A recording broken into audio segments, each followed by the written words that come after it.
And the Oscar goes to Filmer. This is the second Academy Award.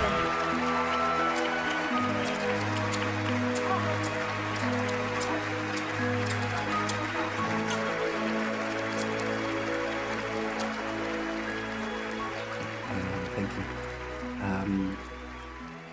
I'd like to thank the Academy and بشركم الحمد لله فيلمنا في مواضيع مهمة themes ضد العنصرية ضد العنصرية ضد السود ضد اللاجئين اليهود المستضعفين تمكين المرأة الحمد لله عندنا تمكين للمرأة ممتاز وبوليتيكلي كوريكت يعني نقدر نقول من جميع النواحي. قصة الفيلم ايش هرجة القصة؟ ايش قصة الفيلم؟ فين قصة الفيلم اصلا؟ عندنا قصة الحمد لله في قصة ما في مشكلة. انت ايش مشكلتك؟ احنا بنتكلم عن حاجات اهم الان من القصه. عندنا احنا نبغى نكون قدوه لصناع الافلام الاخرين عشان نقدر نوازن. انت عارف كم مرأة شغاله معانا في الكرو؟ عارف قديش تعبنا عشان نوازن ايوه بس انا كفيور هذا ما يهمني كله على ما يهمك ما تهمك المرأة يعني المرأة ما تهمك. لا انت ضد المرأة. شكلك ضد المرأة. انت بالذات لا تتكلم معايا مبدئيا. فين دين البنطلون؟ في المغسله. له 3 سنين في المغسله. سبحان الله ايش يسوي في المغسله؟ يخلف يتكاثر يجيب شورتات. اسمع لا تكلمني ارجوك لسانك لا يخاطب لساني. اعزائي المشاهدين اهلا وسهلا بكم في استعراض ترشيحات حفل الاوسكار 94 لافضل افلام سنه 2021. ليتس جو.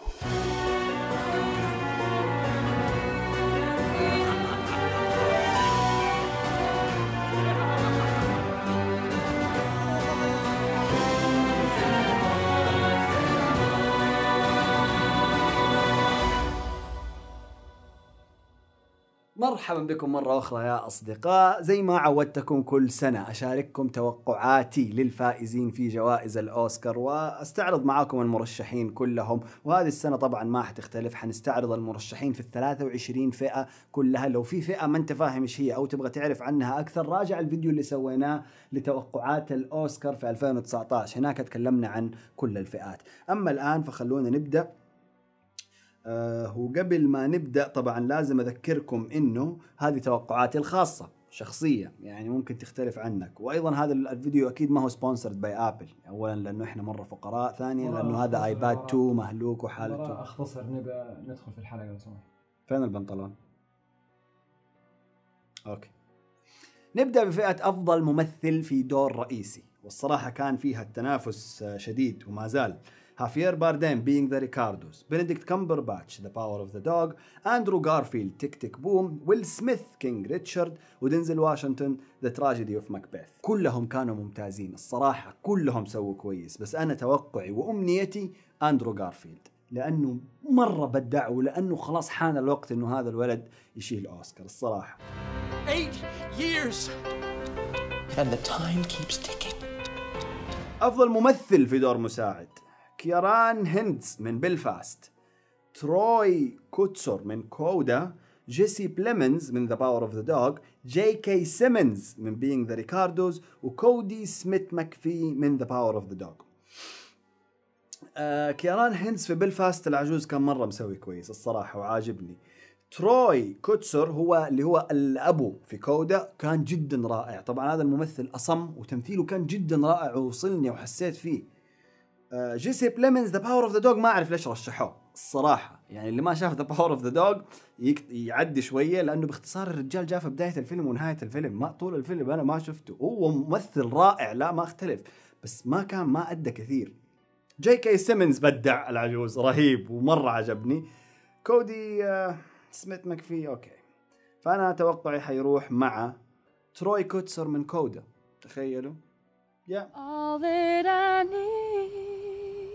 أفضل ممثلة في دور رئيسي معانا جيسيكا شاستين من The Eyes of Tammy Faye، أوليفيا كولمان The Lost Daughter، بينولوبي كروز Parallel Mothers، نيكول كيدمان Being the Ricardos، وكريستين ستيوارت سبنسر.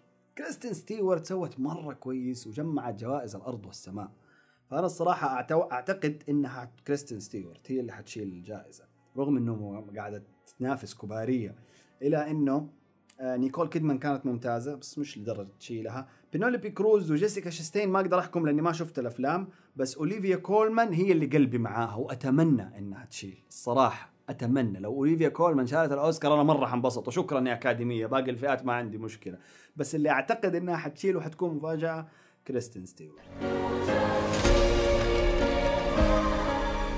أفضل ممثلة في دور مساعد جيسي باكلي ذا لاست دوتر، أريانا دي بوز ويست سايد ستوري، جودي دينش بيلفاست، كيرستين دانست ذا باور اوف ذا دوغ، و أنجينا إليس من كينج ريتشارد، أيوة اللي كانت الزوجة. صراحة جيسي باكلي كانت جدا ممتازة. أريانا دي بوز في ويست سايد ستوري أيضا كانت ممتازة. كيرستين دانست تتوقعوا؟ ممكن كيرستين دانست أو أنجانو، إيش اسمها؟ ما أنا قاعد أنطق اسمها صح. anyway زوجة ويل سميث في كينج ريتشارد، يا هي يا كيرستين دانست، واحدة منهم، بس أنا توقعي حيروح لكيرستين دانست. For what kind of man would I be if I did not help my mother? نيجي لأفضل أنيميتد فيتشر، إنكانتو، فلي، لوكا، The Mitchells vs. The Machines ورايا and the Last Dragon. توقع حيروح مع The Mitchells vs. The Machines. We're the Mitchells, the only people who can save the world. I'm super sorry everyone. نيجي للسينماتوغرافي، هذه الفئة أيضا الصراحة فيها تحدي. ديون، Nightmare Alley, The Power of the Dog, The Tragedy of Macbeth, West Side Story، كلها قصص كانت بصريا مبهرة. توقعي حيروح مع ديون. My planet Arrakis is so beautiful when the sun is low. Rolling over the sands, you can see spice in the air.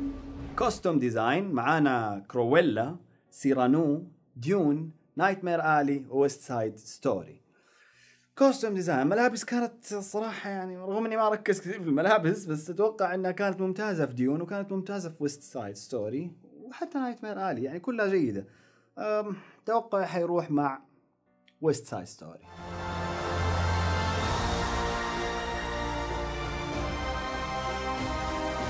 دايركتينج، نيجي في الكلام الكبير. بيلفاست كينيث برانا، درايف ماي كار هاماغوتشي، لوكوريش بيتزا بول توماس أندرسون، ذا باور اوف ذا دوغ جين كامبيون، ويست سايد ستوري ستيفن سبيلبرغ. طبعا اول شيء من اغرب الغرائب انه دوني فيلنوف ما يترشح لديون في البست دايركتنج، ورغم انه هو مترشح يمكن 10 والله واني فاكر ترشيح تاني، بس كيف بست دايركتنج ما يترشح؟ هذه غريبه. ليكوريش بيتزا بول توماس أندرسون ودرايف ماي كار هاماغوتشي رهيبين، وبيلفاست كينيث برانا كلهم رهيبين الصراحه واتوقع يستاهلوا. بس عارفين توقع حيروح مع مين؟ ذا باور اوف ذا دوغ. ليش؟ اول شيء الفيلم فيه له ثيمز عن الشواذ، ثاني شيء المخرجه امراه، فالامور يعني تقريبا واضحه من هنا، واكيد ما حيعطوها سبيلبرغ ولدهم. اتوقع انه جين كامبيون حتشيل، اتوقع، رغم اني اشوف بول توماس أندرسون ودوني فيلنوف وحتى يمكن هاماغوتشي ممكن يستاهلوها اكثر منها، بس الاكاديمي. 25 years since our first run together. 1900 and nothing. It's a long time. افضل وثائقي دوكيومنتري فيتشر، ما شفت ولا واحد منهم فما حقدر اختار. افضل وثائقي قصير شورت، برضو ما شفت ولا واحد منهم. نجي للفيلم إديتينج، دونت لوك اب، ديون، كينج ريتشارد، ذا باور اوف ذا دوغ، تيك تيك بوم. اتمناها لتيك تيك بوم، بس اعتقد انها ممكن تروح لديون يمكن. What's to become of our world?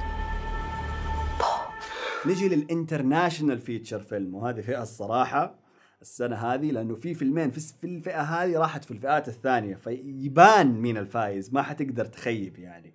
عندك درايف ماي كار من اليابان، فلي من الدنمارك اللي برضو مرشح في الوثائقيات، ذا هاند اوف جاد من ايطاليا، فيلم رائع ما حيفوز انا عارف بس رائع لازم تشوفوه. اياك ان ذا كلاس روم، وذا وورست بيرسون ان ذا وورلد اللي هو كان فيلمي المفضل هذه السنة، مع كامل حبي واحترامي وتقديري لذا وورست بيرسون ان ذا وورلد، وانا لو بيدي حفوزه حخليه هو ياخذ افضل فيتشر انترناشونال، الا انه واضحه انه درايف ماي كار هو اللي حيفوز. درايف ماي كار مترشح لافضل مخرج ومترشح لبيست بيكتشر وهو فيلم ياباني، فاكيد هو اللي حيشيل افضل فيلم اجنبي. نيجي للميك اب اند هير ستايلينج، عندك Coming to America, Cruella, Dune, The Eyes of Tammy Faye وHouse of Gucci. طبعا هذا الترشيح الوحيد لهاوس اوف جوتشي. في ناس زعلانين يقول لك ليش ليدي غاغا ما ترشحت بيست اكترس في. انا ما عندي اي مشكله انها ما ترشحت، اكشلي ادائها كان افريج، فيعني يحمدوا ربهم على ترشيح الميك اب اند هير ستايلينج اللي ما اتوقع يفوزوا فيها. اتوقعها تروح يعني انا ما بين، انا طبعا ما شفت Coming to America ولا شفت Eyes of Tammy Faye، اتوقعها الدون. Dreams make good stories but everything important happens when we're awake. نجي للميوزك اوريجينال سكور. Don't Look Up, Dune, Encanto, Parallel Mothers و The Power of the Dog. أتوقعها لديون لأنه هانز زيمر سوى شغل عظيم الصراحة، وأتمناها كمان لديون. This is an extermination. They're taking my family off one by one. نجي للميوزك اوريجينال سونج. Be Alive من كينج ريتشارد، دوس أورجو الأغنية اللي من فيلم إنكانتو، Down to Joy من بيلفاست، No Time to Die من No Time to Die، و Somehow You Do من Good Days. نقول Down to Joy. لا you know what حقت إنكانتو اللي ما عرفت أنطق اسمها لأنه أخواتي الصغار هلكوني فيها، بنات أختي الصغار هلكوني فيها مشغلينها طول الليل، you know what شكلها أغنية إنكانتو.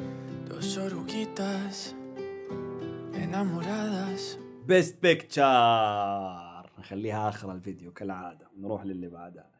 Production Design أوكي، ديون هو اللي حيفوز فيها، Nightmare Alley و The Power of the Dog و The Tragedy of Macbeth و West Side Story. كلها جيدة. البرودكشن ديزاين في Tragedy of Macbeth رائع، وفي West Side Story بديع، إلى إنه الحجم الضخامة اللي موجودة في ديون هي اللي حتخليه يشيلها بالراحة.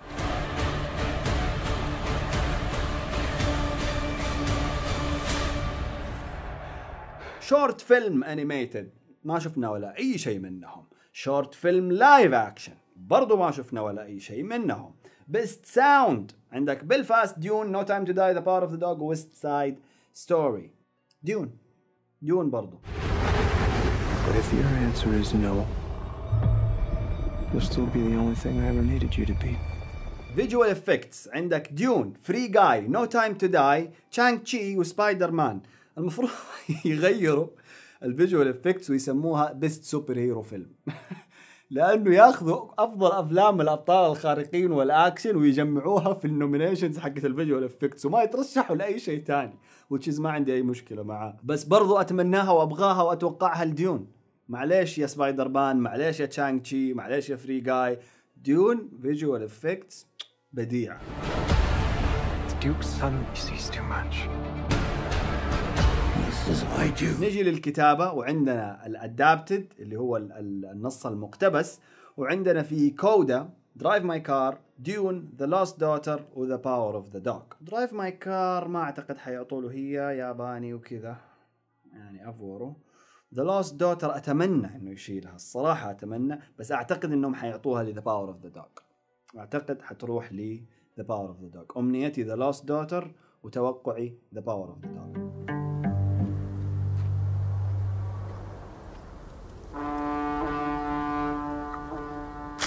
على فكرة معلومة كذا عامة، The Power of the Dog أكثر فيلم مترشح لأوسكارز السنة هذه، يمكن 12 ترشيح، رغم إني ما مش قوي. نجي للرايتنج أوريجينال سكرين بلاي، النص الأصلي، وعندنا النومينيز بيلفاست، Don't Look Up، كينج ريتشارد، ليكوريش بيتزا، و The Worst Person in the World. يعني حيفوزوا The Worst Person in the World، باين إنهم ما حيفوزوا، فيلم نرويجي.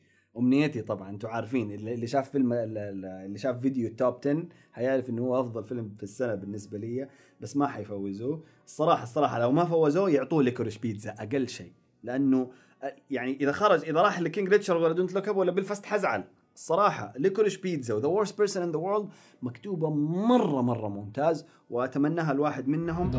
Hvis du glad i meg, hvis du elsker meg, så da fikser vi allt det andra. Ja, jag älskar dig.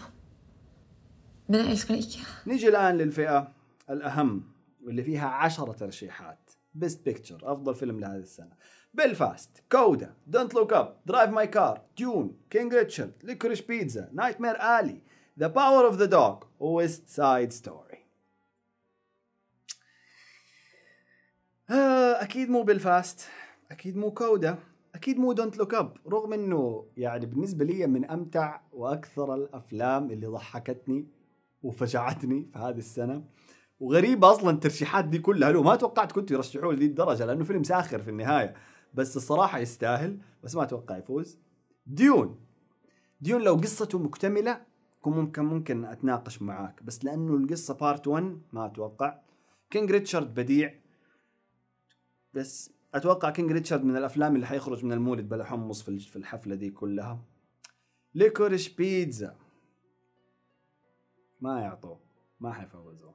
ونايت مير آلي ما حيفوزوه، يعطوها جويلرمو ديل تورو رغم انه الفيلمين رهيب.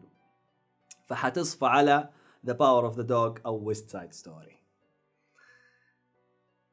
اذا حتصفى على الاثنين دول انا نفسي يفوز West Side Story، بس الصراحه توقعي The Power of the Dog. لازم يكون politically correct كمان.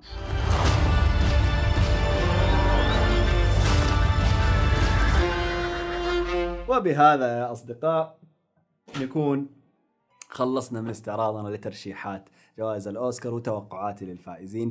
قل لي أنت مين تتوقع يفوز تحت في التعليقات، ومين تشوف انظلم لعدم ترشحه. ولو تحت تكتب لي ليدي غاغا حتضارب معاك من دحين، ما انظلمت ولا هم يحزنون، خليها قاعدة. شاركني آرائك تحت في التعليقات، سبسكرايب حيسهل تواصلنا، لايك لو عجبكم الفيديو، ودائما كونوا في المرز.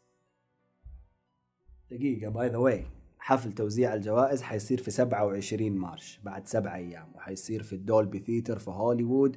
طبعا إذا تقدر تروح روح، الله يعطيك العافية. ما أعرف إذا سووا لك دعوة كلمني أنا صاحبك، بس إذا ما حتقدر تروح وهو الطبيعي شوفوا أونلاين وارجع هنا إيش ناقشني، وقول لي إذا تبغى تشوف رياكشن. هل يهمك تشوف أو مهتم تشوف رياكشن فيديو مني أنا والعيال، نقعد كده نشغل ونسوي فيديو؟ قول لنا تحت في التعليقات، ودائما نكون في المر.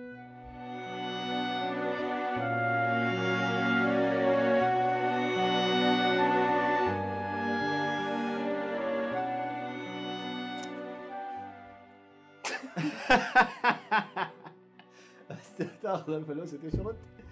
جيب يا ابني جيب.